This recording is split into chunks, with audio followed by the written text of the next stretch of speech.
So today we're gonna dive right into menopause. And let me tell you, a lot of the symptoms for menopause are the same as perimenopause.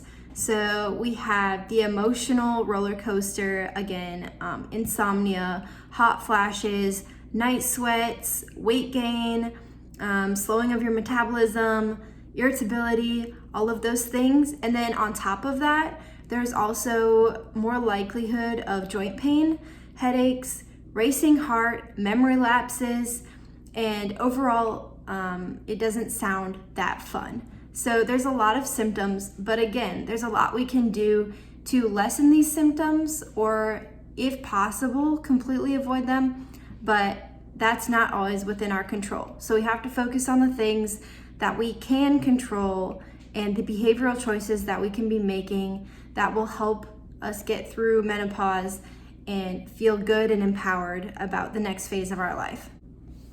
So one thing that can be done is hormonal therapy. Option number 2, which is non-hormonal behaviors and lifestyle changes, which can include, again, making sure you get quality sleep, practicing joyful movement, and some form of weight-bearing exercise.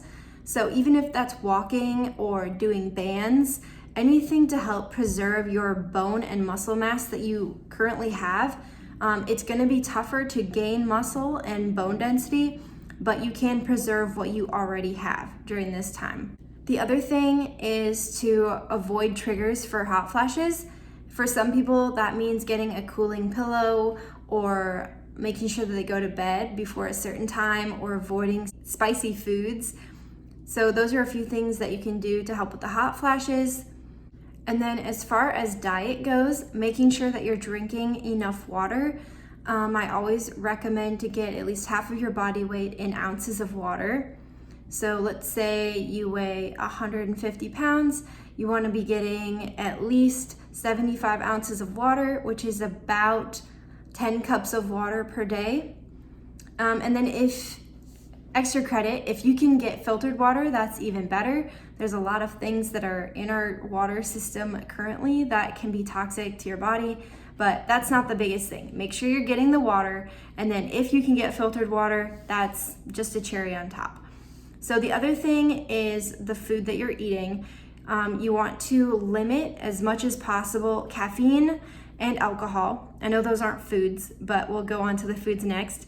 Those two things can impact your hormones in a negative way, especially when you have less estrogen and progesterone in your body.